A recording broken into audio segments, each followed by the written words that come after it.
Well, good afternoon, everyone. Welcome to another episode of Spilling Tea. I'm your host, Tiffany Daniels, and as you can see, Missouri, big Missouri, woke up to not a single cloud in the sky. Torrential downpour. And now it's going back slowly to not a cloud in the sky. If you like roller coaster weather, Missouri is your new best friend. I don't know what to tell you. But anyways, of course, we are going back to the JRC, but before we get into it this afternoon, disclaimers and trigger warnings. First off, disclaimers. If you're unfamiliar with the Stop the Shocks campaign or the campaign against the troubled teen industry, pertinent links are right there in the description box for you. Folks, I do recommend out of those, first of all, number one, in regards to the Judge Rotenberg Educational Center subject, is going to be Autistic Hoya's massive archive on the subject, which we do have in the description box for you. Because when we talk about that is our place for all the receipts in regards to the JRC, I mean receipts going all the way back to the 1970s. We have court transcripts. We have photographic evidence. We have video surveillance footage linked. And that's just the beginning. We have, oh my gosh.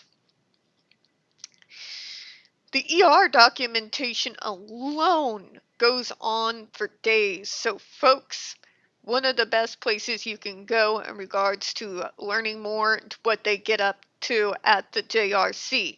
But the second thing I recommend specifically because when it was published, the JRC was actually rattled enough to threaten the writers with a defamation lawsuit. They didn't remove said article from their own website.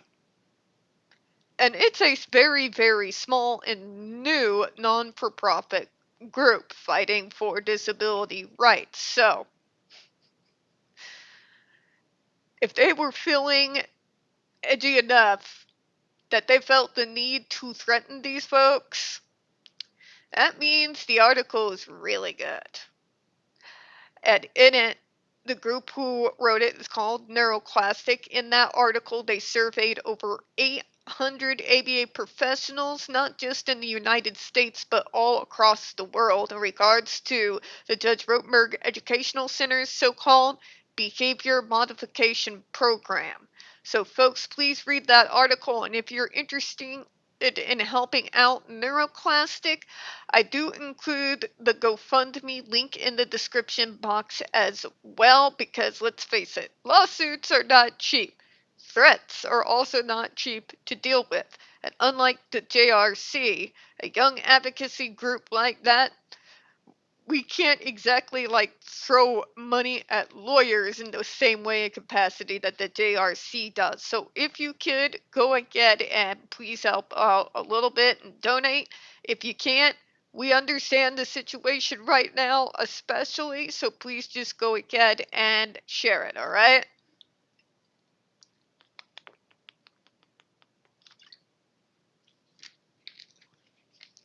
Hopefully you all can still hear me.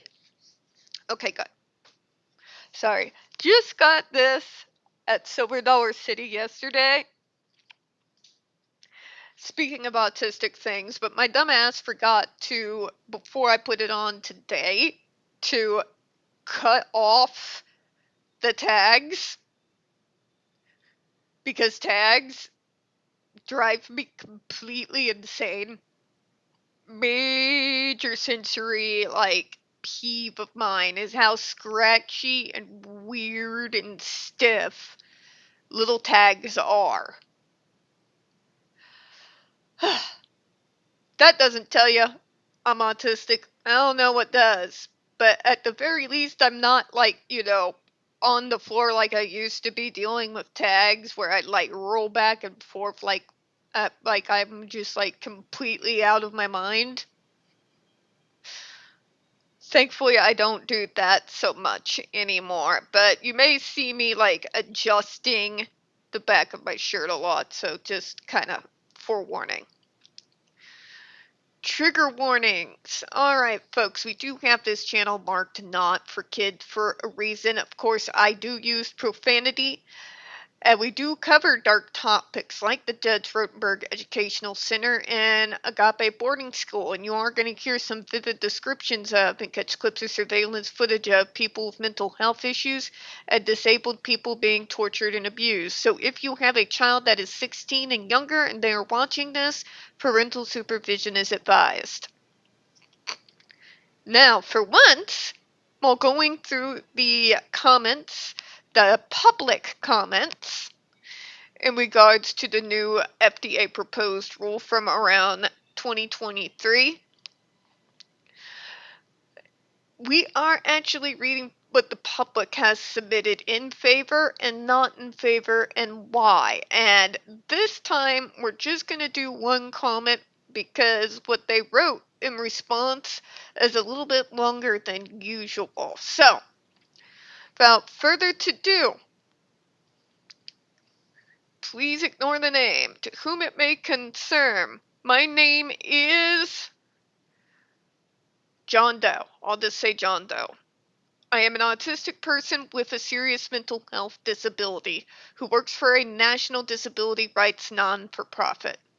I am writing in support of the FDA passing the rule banning electric stimulation devices for self-injurious and aggressive behavior. These devices are inhumane, have been condemned by the United Nations as a form of torture, and are completely unnecessary. A 2020 review of available studies on ESDs for SIB and AB found significant methodological issues, grave concerns with side effects, and remaining questions about whether ESDs are actually effective for long-term behavior change. Again, I will say no. Why would that not have long-term effects? Because what is the purpose of violence? To terrify your opponent into compliance. They've even called it shock and awe. There's extreme examples of it, and there's more simple versions of it. But it's still the same thing, right? It cannot have long side effects because what does violence do? Well, violence leads to fear. Okay, Tiff, but then even if it's through fear, why does that matter? It matters because fear never modifies behavior forever. Now, but let me get more specific here. Being under fear for a long period of time will fuck you up psychologically in ways that I will never be able to accurately explain to you. However, what fear cannot do is guarantee that you're going to have a preferred behavior over another behavior forever. A person is always going to revert, for a lack of a better way to put it, to their factory setting eventually. And why is that? Because trying to be anything else, trying to do things that are completely alien to you, trying to turn yourself into someone you are not, even under the impact of fear, is exhausting. And it's also something you have to be mindful when you're doing so.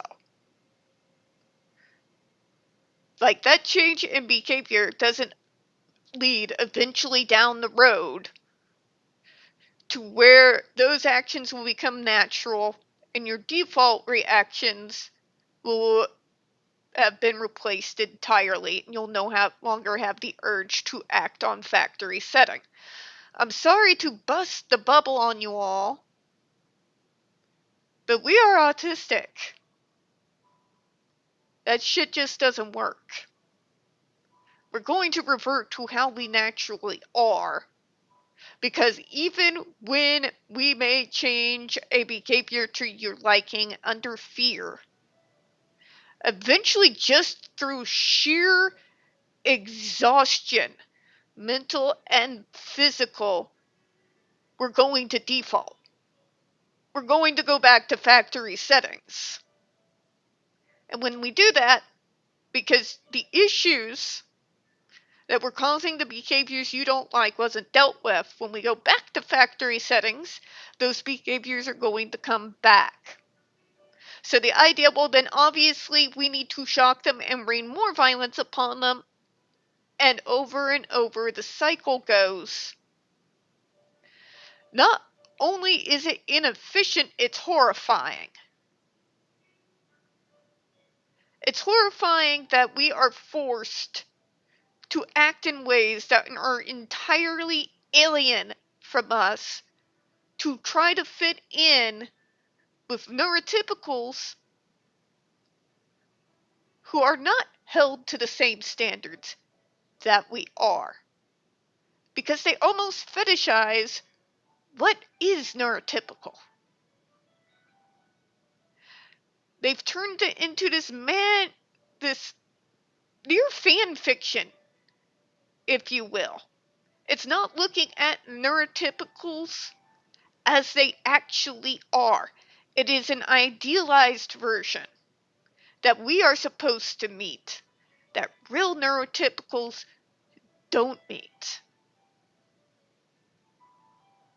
So what does that mean when we're out there? It means even when we give people like this everything that they want, kids are cruel, but they're also smart. If all of a sudden you're doing a 180 and every single thing they ever knew you for is gone, and you come back which looks like almost like you've had a head transplant because all of a sudden you have this brand new personality, they're going to catch on. That target will still be there, only now you're going to be viewed with even more suspicion, and that means you're going to get even more isolated, right? Because now they're resentful for you trying to, be something you're not, right? They may not like you previously, but when you then try to be something you're not, even in spite of how they rib on you beforehand, they resent it. It's weird. Don't ask me. I'll probably never understand NTs.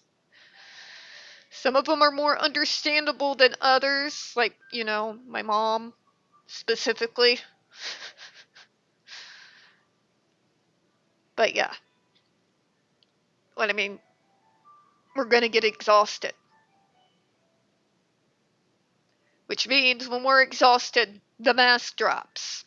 All those personality traits, because they're not real personality traits of ours, go the way of the dodo, and around we go again. So, what does that accomplish exactly? Because I'm exhausted even thinking about it. Let me go ahead and continue on with this comment here.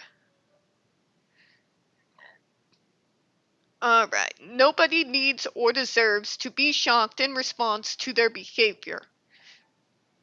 The use of these devices on people with intellectual and developmental and/or psychiatric disabilities is especially outrageous.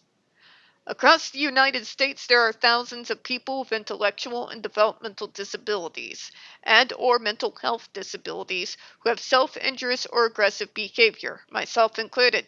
Me too, John Doe. Especially when I was a kid. I rarely melt down these days, but when I do, yeah. Nearly all of us manage our conditions without being shocked by an ESD more powerful than a taser. The claim that these devices are a last resort for people who have failed all other options is simply not true. You have no idea how true that statement is, sir. You have absolutely no idea how true that is. Because we have broke it down. We've gone over the so-called, we've tried everything, all the therapies. First of all, you notice that none of them ever specifically speak on any other type of treatment program that's been tried. It's always special education public school. We're ill-equipped to handle this. First school, there's no full functional behavioral assessment carried out beforehand, so they don't know exactly which issues they're helping with. Eh, speak on it. Speak on it. For real. I also want to bring up something that the JRC does all the time. Well, then what would you say is the other option? You may not need the shocks, but you're not like these kids. If I had a fucking dime, I've had that shouted at me in my face. I'd be a rich woman. And the background of my videos would show a beach. We'd be underneath an umbrella. And there would be my cat. Okay? What they don't seem to understand is you are seeing us as adults when we are advocating. You are seeing individuals who have gone through their treatment programs. The reason we are the way that we are when we are out there, when we are talking, when we are advocating, is because we were able to get into to proper treatment programs. Our families were able to understand the concept that there are no quick fixes and understand the concept that you are not going to erase the disability out of us and underneath find the perfect neurotypical kid, but that they can get us, people like me, down to a base level where we could function and become a part of our communities, live, work out in our communities, have friends, be around, you know. Because the individuals who helped us in carving out what those type of treatment programs going to best assist us had access to things like full functional behavioral assessments. Parents with realistic expectations in regards to what treatment can actually do, as opposed to the lie that places like JRC and every snake oil salesman ever like to claim. You know what I mean? You are seeing me at my best when I am advocating. When I do these different episodes on this channel. When I am doing live streams, or when I am doing a workshop, or when I am mentoring over the phone. That's me at my best. What's not me at my best is the body slamming. Punching myself in the jaw. Yeah, that's a thing. And in the neck. That is me slamming my head into walls. My elbows into walls. My fists into walls. It's opening the cabinet and playing frisbee with every single fragile plate, both large and small. It's turning my floor into a feet-cutting mess, launching out glasses where you get glasses of water across kitchen floors and into walls as though I'm part of a water balloon fight. It's picking up my couches and throwing them into walls. I haven't done that one in a while, thank God, especially now since I was 40. And the special hell my body would be after the adrenaline crashed down after such a meltdown. I don't want to think about it. I am not looking forward to that. I'm just. But you get the point. The whole "you're not like my kid, you would never understand" is garbage. Because in all actuality, nobody is like your kid. Because we're all individuals on this crazy spectrum. And the way our diagnosis impacts us is as different as night and day between each and every single autistic and neurodivergent in the world. Okay? For real. So, let me go ahead and continue here. I have what is commonly called challenging behavior. When I get upset, I self-injure by hitting my head and cutting my arms. I get aggressive at other people and scream things at them that have no basis in reality.